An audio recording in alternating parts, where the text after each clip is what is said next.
Today was a massive day in the NFL. Two of the league's most dominant tight ends received huge contract extensions, leaving us all with the question of when will the third most electric tight end in the league, perceived by many, get his own big payday. And that's what we're going to be discussing today. Will the Eagles pay Zach Ertz, or are we heading for a tight end heartbreak in 2021?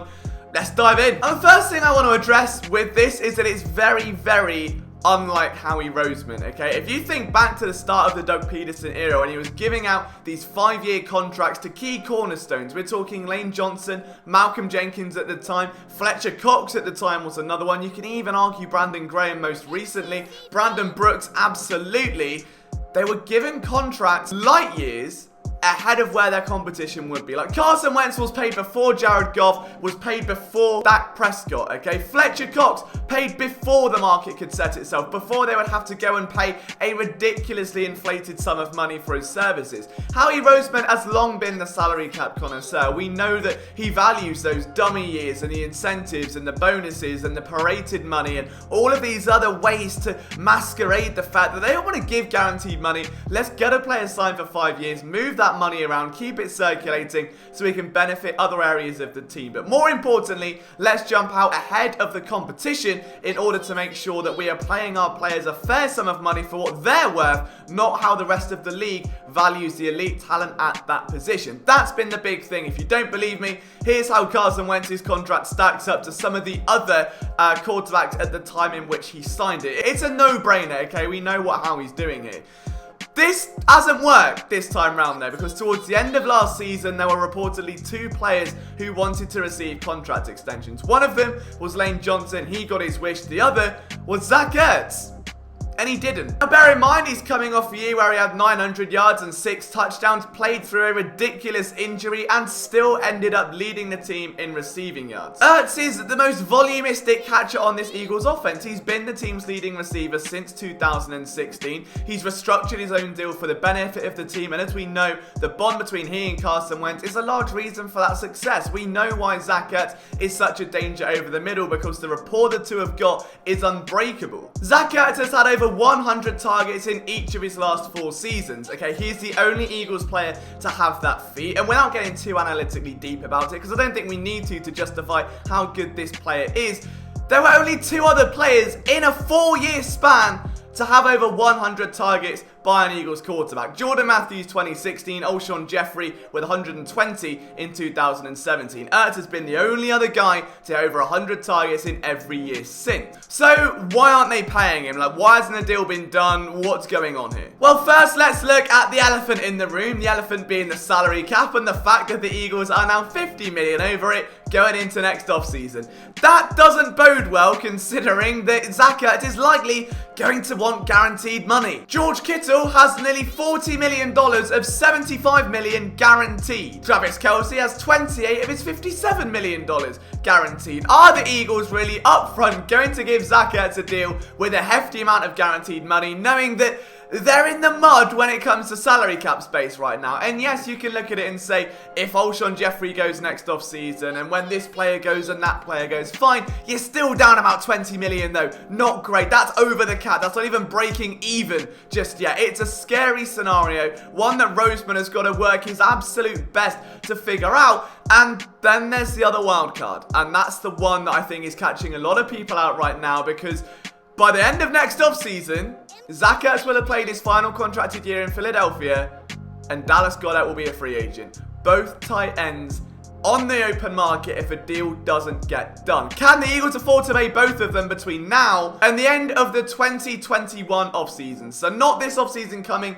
the one after that. It's tricky. It's very tricky, and I don't envy Roseman in this discussion at all. Now, there's obviously an argument that the Eagles have relied fundamentally on 12 personnel over the last couple of years, and I fully understand that. It has become a staple of their offense, and when you look at the breakout of Miles Sanders, it's easy to see why. Dallas Goedert may be the most complete tight end that I've seen in a while for his age, but he goes so under the radar because well, he's playing under a glass ceiling. There's not much he can do. He's never going to be the leading tight end so long as Zach Ertz is around. So he was in a reduced blocking role where he was exponential in his rookie season and really showed some development. Then he started getting a bit heated up in terms of a receiver, and after a bit of a clunky start to 2019, went on to have a very good run and of course picked up in Zach Ertz's absence. He's a dominant red zone target. The Eagles would be stupid to let him go, and he is obviously a little bit younger as well. And there was a report that actually Zach Ertz declined a new contract during the heart of all of this discussion last year, where Austin Hooper, who was given an average of $10.5 million a year by the Browns, was thought to have a contract offered to Ertz around that same sort of vein.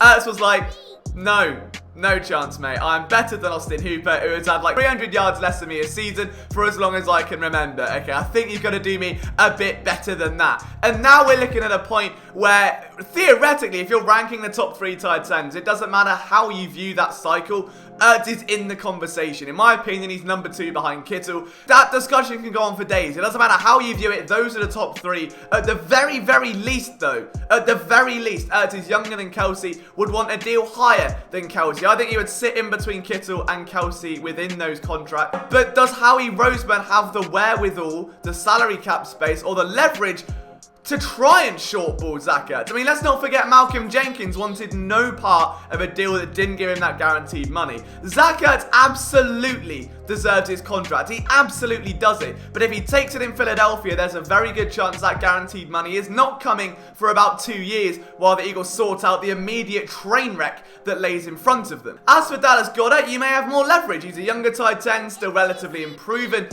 in comparison to Zach Ertz, and because he's coming off his rookie deal, you'll be able to give him something a bit lighter. I mean, if Ertz had a $42 million deal, a 5-year extension after his rookie contract ran out, I don't think Goedert's shown that just yet. He's not been in the same conversation as Ertz in that rookie deal just yet. So I would say, given the market, you could probably swing maybe 35 to 40 million for Goedert on a 4 to 5 year deal. That would benefit the Eagles more than having to really ramp up and get Ertz. Now, in a dream scenario, I want both of them. I want them both to stick around, because if you look at their production, you look at their impact on the Eagles offense, I think they are both absolutely invaluable to this offense, and I don't care how much I've invested at wide receiver or at running back or the offensive line or quarterback. These have become cornerstones of your offense. Without Zach Ertz, there's no Super Bowl. Without Dallas Goedert, there may not have been a playoff run in 2019. I think these players are absolutely crucial to keep around. The problem is, the Eagles don't have a lot of leverage right now. They are really working against the clock, and knowing that they have got 2 full seasons left, they have got 2 years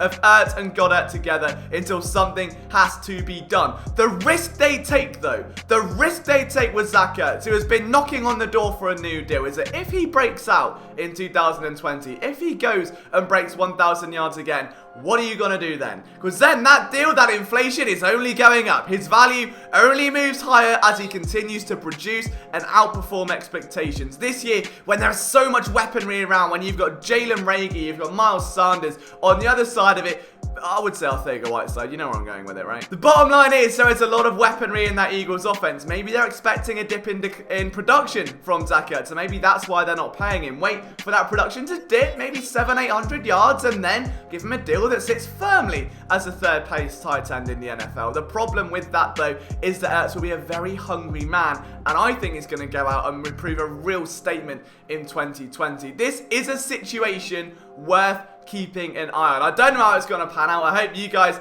are enjoying this kind of overview of the situation. I honestly have no idea what the Eagles are going to do, but it's a bit scary. It is a bit scary, and I'd like to think that Roseman has the right mentality. I'd like to think he can go in with this with the right idea and hopefully keep both of them. That would be the dream scenario for me. Whether or not that happens, I don't know. I can see one of them going. Ertz is easily the team's most valuable trade chip right now. 2 years left on his deal. He's got a 13 million cap hit in comparison to now what you're seeing from the upper echelon of tight ends. He does. I don't know. I would love to see both stay in Philadelphia. What would you do if you're Howie Roseman? How do you find a way to keep both of these guys around? Especially now with the margin being set, with the boundary being set as high as it is. Does Howie have the bounce? Does he have the energy? Does he have the desire to jump higher than that to keep both of these guys around? Let me know what you think, guys, down in the comments. I know this has been a bit of a different style type of video today. Let me know if you enjoyed it. I'll see you soon.